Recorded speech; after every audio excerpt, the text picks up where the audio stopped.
محترم حضرات، ایک بڑا اہم سوال آج اس وقت دنیا کے مختلف علاقوں میں چل رہا ہے، وہ یہ ہے کہ آج جب پوری دنیا میں کرفیو اور لاک ڈاؤن لگا ہوا ہے تو فرض نماز کے بارے میں اتنی فکر تو نہیں۔ اب تراویح کا مسئلہ آیا تو کہتے ہیں آن لائن تراویح پڑھی جائے گی۔ کوئی حافظ صاحب ہیں، وہ اعلان کرتے ہیں کہ بھائی چونکہ ان سال ہم لوگ اکٹھا نہیں ہو سکتے، اس لیے ہم آن لائن تراویح پڑھائیں گے، اتنے بجے شروع کریں گے، آپ لوگ اپنے اپنے گھروں میں کھڑے ہو کر کے پڑھ لیں۔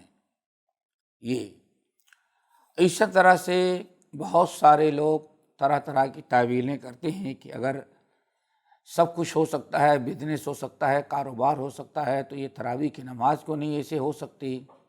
پھر تراویح کی نماز کیوں؟ فرض نماز میں بھی یہی سوچ ہے۔ اگر ایسا ہے تو تراویح سے اہمیت تو فرض نماز کی ہے۔ تو بات اصل یہ ہے کہ ایک ہوتا ہے کوئی اختلافی مسئلہ، اور کچھ ایسے ہیں جس بغیر اختلاف کے اتفاقی مسئلہ، باتفاق علماء، چاہے UAE کے ہوں، خلیجی ہوں، جامعہ ازہر سے لے کر کے اس وقت کہا جاتا ہے دنیا کی سب سے بڑی فتویٰ کمیٹی جو ہے سعودیہ کی ہوتی ہے۔ شیخ ابن باز رحمۃ اللہ علیہ سے لے کر کے آج تک کے دنیا میں عام طور پر ہر جگہ ایک مفتی ہوتا ہے، ایک عالم فتویٰ دے دیتا ہے، لیکن سعودیہ خصوصاً امارات، ان کے ہاں نظام الگ ہے۔ ایک فتویٰ کمیٹی ہوتی ہے ٹاپ کے علماء کی، وہ فتویٰ دیتے ہیں۔ ہمارے پاس سب کے فتاوے نکال کے رکھے ہوئے ہیں، اور سب لوگوں نے ہی فتویٰ دیا کہ ایسے اس طرح سے نماز پڑھنے سے نماز باطل ہے، نماز نہیں ہوگی۔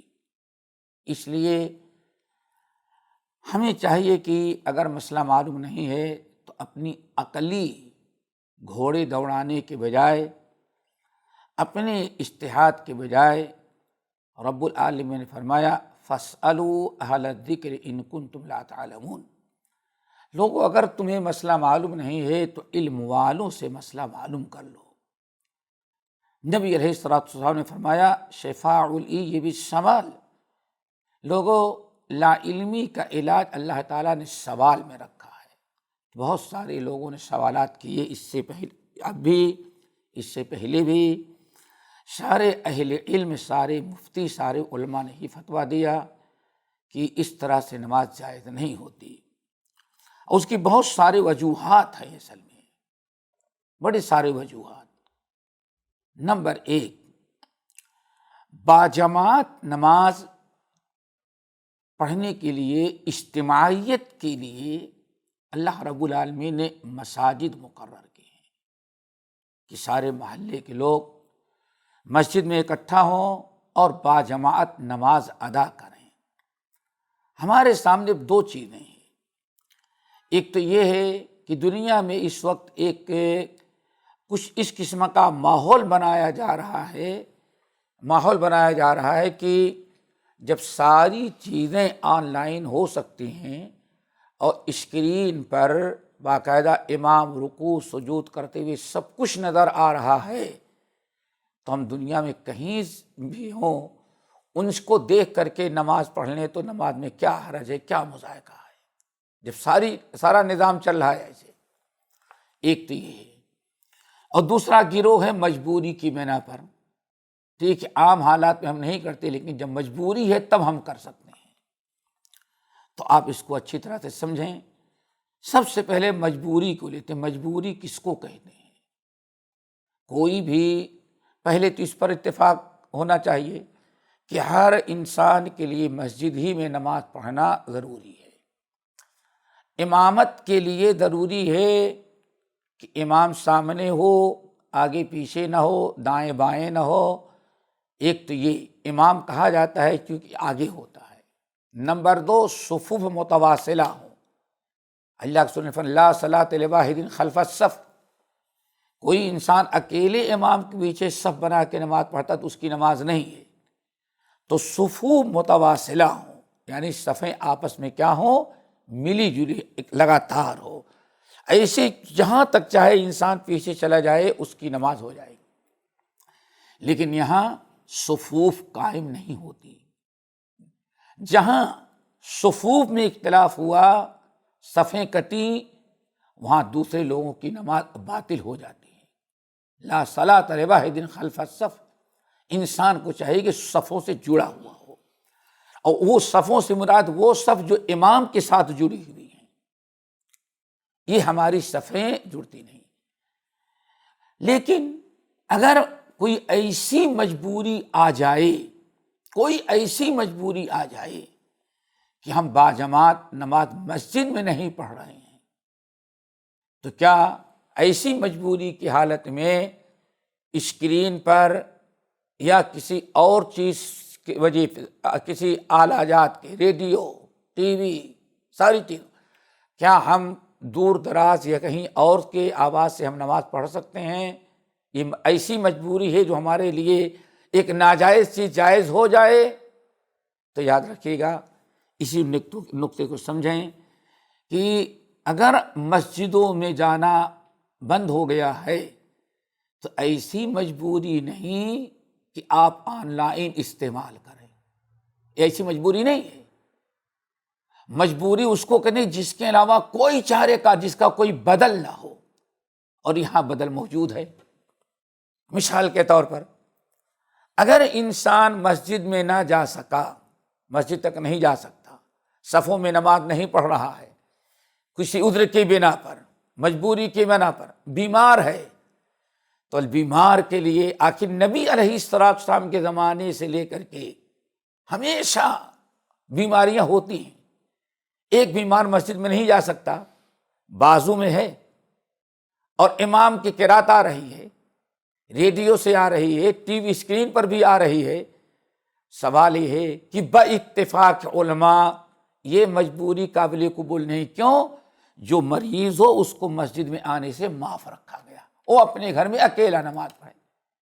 زیادہ سے زیادہ نمبر 2، نبی علیہ السلام کے زمانے سے لے کر کے دیکھیں صحابہ کرام، صحیح بخاری کی روایت، اگر مسجد میں جماعت چھوٹ گئی، نماز نہ پڑھ سکیں تو صحابی اپنے گھر میں آتے تھے اور اپنے اہل ویال نماز نہیں پڑھے رہتے تھے، گھر والوں کو اکٹھا کر کے اپنی اکیلی نماز پڑھا لیں۔ اس کا مطلب ہے کہ مسجد میں اگر ہم نہ جا سکیں یا مسجد میں ہماری جماعت نہ ہو سکے تو گھر میں اس کا نعم البدل شریعت میں موجود ہے۔ وہ کیا ہے؟ آدمی اپنے گھر میں اپنے گھر والوں کے ساتھ چاہے یا اکیلے، لیکن بہتر ہے گھر والے نماز نہ پڑھے ہوں تو باجماعت نماز آپ اپنے گھروں میں پڑھ لیں۔ ایک بدل موجود ہے ہمارے پاس۔ مجبوری وہ ہے جس کا کوئی بدل آپ کے لیے نہ ہو، لیکن اگر اس کا بدل کتاب و سنت سے، شریعت سے، اتفاق امت اور اجماع امت سے ثابت ہے تو یہ کوئی ایسی مجبوری نہیں کہ آپ کے لیے ناجائز چیز حلال ہو جائے۔ آپ اس نقطے کو سمجھیں۔ اسی طرح سے، اسی لیے حدیث میں اندر آتا ہے، نبی علیہ السلام آئی، مسجد میں جماعت ختم ہو گئی تھی، آپ گھر میں گئے، اپنے گھر والوں کو اکٹھا کیا، نماز آپ نے باجماعت پڑھ لی۔ تو پتہ یہ چل گیا کہ اگر مسجد میں ہماری نماز نہیں ہو پا رہی ہے، کوئی مجبوری ہے، تو اس کا نعم البدل یہ اسکرین اور آن لائن اور ریڈیو اور ٹی وی نہیں ہے، اس کا علاج ہے کہ آپ اپنے گھر میں اپنے اہل ویال کے ساتھ باجماعت نماز پڑھ لیں۔ اس پر تمام علماء کا اتفاق، یہی مسئلہ ہے۔ اسی لیے ابھی تک اتنے مسائل کھڑے ہوئے، آج تک کسی عالم نے یا کسی سچے مفتی نے آج تک کہیں فتویٰ کمیٹی نے یہ نہیں کہا کہ بھائی ایسا کرو، مسجد کے اندر ایک امام کھڑا ہو کر کے نماز پڑھائے گا اور لوگ اپنے اپنے گھروں میں اس کی آواز سن کر کے نماز پڑھ لیں۔ کیوں؟ باتفاق علماء یہ نماز باطل ہوتی ہے۔ اس کی وجہ کیا ہے؟ صفیں ہماری ٹوٹ جاتی ہیں۔ اور پھر اب آپ بتائیں، امام کے سب کا اتفاق، امام کے آگے گیا تو نماز باطل ہو جائے گی۔ آن لائن اگر نماز پڑھی جا رہی ہے یا انسان مکے میں کہیں اور باہر کسی اور علاقے سے انسان ریڈیو پر یا ٹی وی اور اسکرین کو دیکھ کر کے آن لائن نماز پڑھ رہا ہے، اگر کچھ لوگ امام کے آگے ہوں، امام کے اپوزٹ کھڑے ہوں، آخر امامت تو نہیں ہو سکے گی۔ کیوں؟ امام کے پیچھے ہونا ضروری ہے۔ یہاں پتہ نہیں کتنے لوگ آگے ہوں گے، کتنے پیچھے ہوں گے۔ اور بلکہ بہت بڑی چیز یہ بھی ہے، اگر جیسے بہت سارے لوگوں نے کہا مکے میں تراویح ہوتی رہتی، وہاں سے پڑھ لیتے ہیں، ٹائم کا کتنا فرق ہوگا، ٹائم کا فرق ہوگا۔ اور اللہ نہ کرے ایک مشین تھوڑی سے فیوز اڑ گیا، تھوڑی سے کوئی غلطی ہو گئی، آواز بند ہوئی، امام اور مقتدی کا سارا کنیکشن ٹوٹ گیا، کسی نے پلک نکال دیا، آپ کھڑے رہ گئے، آپ کا اور امام کا کوئی تعلق باقی نہیں رہ گیا۔ ان بہت ساری وجوہات کی بنا پر ابھی فی الحال پچھلے ہفتے بھی، اس سے پہلے بھی، اور یہ تقریباً 2500 سال پرانے فتوے ہمارے پاس ہم نے سب نکال کے رکھا موجود ہیں، اگر کسی کو ضرورت ہو تو لے سکتا ہے کہ تب اتفاق علماء اس طرح سے نماز جائز نہیں ہے۔ باجماعت نماز آپ گھروں میں پڑھیں۔ نبی علیہ السلام کے زمانے میں بھی باجماعت گھر والا اپنے گھر والوں کو اکٹھا کر کے تراویح کی نماز باجماعت پڑھ لیتا تھا۔ نبی حضرت جابر بن عبداللہ رضی اللہ تعالیٰ عنہ کی روایت ہے، حضرت سعد بن ابی وقاص رضی اللہ تعالیٰ عنہ کہتے ہیں کہ نبی علیہ السلام کے زمانے میں چاند ہوا رمضان کا، تراویح پڑھانے کے لیے تراویح پڑھنے کے لیے بہت سارے لوگ مسجد میں جا رہے تھے۔ سعد بن ابی وقاص کہتے ہیں میں نے بھی فوراً وضو کیا اور مسجد کی طرف جا رہا تھا، جا کر کے مسجد میں تراویح کی نماز پڑھیں گے تو اتنے ہماری گھر کی عورتوں نے ہم کو روک لیا اور کہا کہ اللہ کے بندے کہاں جا رہے ہو؟ میں نے کہا کہ ہم جا رہے ہیں مسجد میں تراویح کی نماز پڑھنے کے لیے۔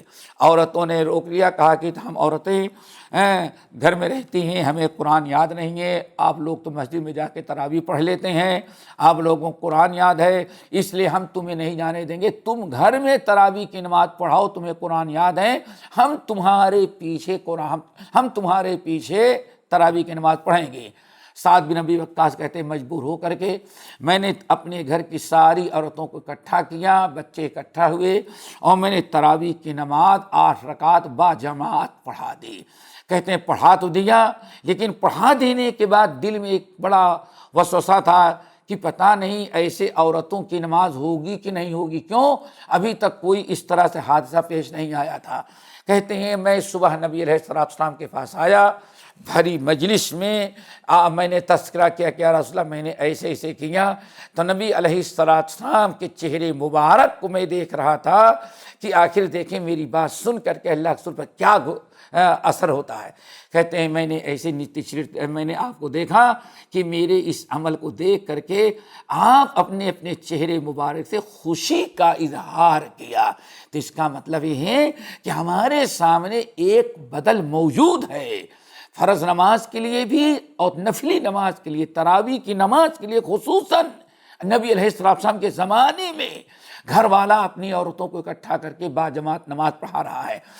جب عمر فاروق رضی اللہ تعالیٰ عنہ نے باجماعت نماز تراویح کا سلسلہ قائم کیا اور ابی بن کعب کو مسجد نبوی کا امام بنایا، حضرت ابی بن کعب رضی اللہ تعالیٰ عنہ کے بارے میں آتا ہے سنن نبی داؤد کی روایت، ابی بن کعب رضی اللہ تعالیٰ عنہ 20 تراویح تک امامت کرتے۔ دیکھو یہ ہمارے پاس ایک اسوہ موجود ہے۔ اگر مسجد میں ہم نہیں جا پا رہے ہیں تو ایک نفلی نماز، فرض نماز گھر میں پڑھ لے رہے ہیں، آن لائن نہیں تو نفلی نماز کے لیے کیا ہمارے لیے مشکل ہے، وہ بھی ہم گھر میں باجماعت نماز پڑھیں، اکیلے پڑھیں جیسے آپ کے حالات ہوں۔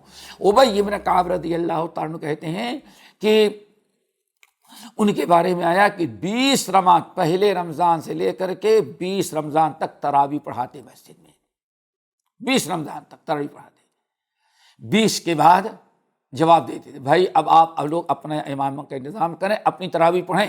ارے صاحب آپ کیوں نہیں پڑھائیں گے؟ آخری اشرہ ہے میں گھر میں اپنے بچوں کے ساتھ تراویح پڑھوں گا، ہم مسجد میں آ جائیں گے، بچے سو جائیں، بچے لاپرواہی کریں تو ہم اپنے گھر میں امامت کریں گے اور اپنی بیوی بچے اہل ویال کے ساتھ باجماعت پڑھیں گے، تاکہ ہر ایک آخری عشرے کے اندر رات میں عبادت الہی کے اندر مشغول رہے۔ اب ایک بات تو ہو گئی، یہاں ایک چیز اور ہے جو عام طور پر میں سمجھتا ہوں آن لائن پڑھنے کا جو ایک انسان کو ایک شوق یا یوں سمجھیں کہ ایک فکر پیدا ہوئی، وہ یہ کہ بھائی فرض نماز میں تو سورتیں ہم کو یاد ہیں پڑھ لیتے ہیں، تراویح میں تو لمبی قرات ہونی چاہیے، اس لیے ہمیں اتنا قرآن یاد نہیں، ہم کسی نہ کسی حافظ کے محتاج ہیں۔ تو بات اصل یہ ہے، اس کا بھی نعم البدل موجود ہے۔ کوئی قرآن رمضان تراویح میں قرآن پڑھنا ختم کرنا کوئی ضروری نہیں ہے، کوئی سنت نہیں ہے، یہ ہم نے سنت بنایا ہے کہ ایک ختم ضروری ہے۔ اللہ ایسے ایک ختم کرنا کوئی ضروری نہیں ہے۔ یہ جو ہم نے کہا سنت، ذرا بتاؤ اللہ کے رسول نے کبھی تراویح کی نماز میں قرآن ختم کیا؟ آپ اگر دیکھیں گے تو عمر فاروق رضی اللہ تعالیٰ عنہ نے 8 رکعت پڑھانے کے لیے جب کہا، صحیح روایت جو ہے، سب سے صحیح روایت 8 کی ہے کہ عمر فاروق نے حکم دیا کہ 8 رکعت تراویح کی نماز پڑھیں، 20 والی روایت ضعیف ہے، چلو 8 والی میں لیتے ہیں۔ عمر فاروق نے 8 رکعت میں کی تراویح پڑھانے کا حکم دیا، اور جتنی آیتیں مقرر کی تھیں اگر حساب لگایا جائے تو کبھی پورا قرآن ہوتا ہی نہیں۔ تو یہ قرآن ختم کرنا اس کی لالچ میں غیر شرعی امور کا ارتکاب کرنا یہ جائز درست نہیں ہے۔ ختم کریں بہت اچھی چیز ہے، 1 ختم نہیں، 2 ختم، 3 ختم آپ کریں، جتنا چاہیں پڑھیں کوئی بات نہیں، جتنا زیادہ پڑھیں اتنا زیادہ ثواب ملے گا۔ لیکن اگر آپ تراویح پڑھتے ہیں اور قرآن آپ کو یاد نہیں، حافظ نہیں ہے، مرد ہے یا عورت ہے، چاہے دل چاہتا ہے ذرا لمبی قرات کر لیں تراویح میں، آدھا پارہ پڑھ لیں، 1 پارہ پڑھ لیں، 2 پارہ پڑھ لیں، تو اگر ہمیں قرآن یاد نہیں تو ہم کیسے پڑھیں گے؟ تو دیکھیں صحیح بخاری کی روایت، حضرت عائشہ ام المومنین عائشہ رضی اللہ تعالی عنہا اپنے گھر میں اپنے غلام کے پیچھے تراویح کی نماز پڑھتی تھی۔ دیکھیں گھروں میں تراویح کی نماز مردوں کے ساتھ، گھر والوں کے ساتھ مل کر کے پڑھنا، یہ ثابت ہے کتاب و سنت سے، ہمیں آن لائن کی کوئی ضرورت نہیں۔ رہی بات کہ لمبی قرات کرنے کی، دل چاہتا ہے لمبی قرات کریں، تو حضرت عائشہ رضی اللہ تعالی عنہا اپنے گھر میں باجماعت نماز تراویح پڑھا کرتی تھی، اور امامت ان کا غلام کرتا تھا۔ حضرت عائشہ اور دوسری عورتیں جو وہ پیچھے کھڑے ہو جاتی تھیں، اور غلام امامت کرتا تھا۔ لیکن غلام قرات لمبی کرنے کے لیے اپنے ہاتھ میں قرآن لے کر کے دیکھ کر کے پڑھتا تھا۔ آپ کے لیے یہ بھی کوئی دشواری نہیں، یہ بھی کوئی عذر نہیں کہ ہم کو قرآن یاد نہیں ہے، آپ ذرا پڑھیں اور آپ دیکھ لیں، قرآن لے کر کے پڑھیں، قرآن کھول لیں، قرآن دیکھ کر کے پڑھیں، جتنی لمبی قرات کرنی چاہیں آپ کر سکتے ہیں، کوئی بات نہیں ہے، آپ لمبی قرات بھی کر سکتے ہیں۔ اور حضرت عائشہ رضی اللہ تعالیٰ عنہ کا یہ کرنا، ہزاروں صحابی کرام موجود ہیں اور سب کو معلوم ہے، اس کا مطلب کہ اس بات پر سب کا اتفاق تھا، صحابہ کرام کا اس پر اتفاق تھا، کسی نے حضرت عائشہ کے عمل کو غلط قرار نہیں دیا۔ اس لیے یہ بھی کوئی عذر نہیں کہ ہمیں قرآن نہیں یاد ہے تو ہم آپ آن لائن سنتے ہیں۔ اللہ تعالیٰ نے قرآن آپ کے گھر میں دیا ہے، آپ قرآن کو دیکھ کر کے پڑھیں۔ اس لیے ان دلائل کی روشنی میں تمام اہل علم کے فتوے کے مطابق ہمیں چاہیے کہ اپنے گھر میں باجماعت نماز تراویح پڑھیں۔ اگر مسجدوں میں مجبوری ہے، انشاءاللہ مجبوری دور ہو جائے گی تو مسجدوں میں پڑھیں گے، لیکن یہ radio, T V, screen, on line دیکھ کر کے یہ کتاب و سنت سے ثابت نہیں، با اتفاق علماء یہ ناجائز ہے، اس لیے اس سے آپ حضرات اجتناب کریں۔ اقول قولی ھذا واستغفر اللہ من کل ذنب واتوب الیہ۔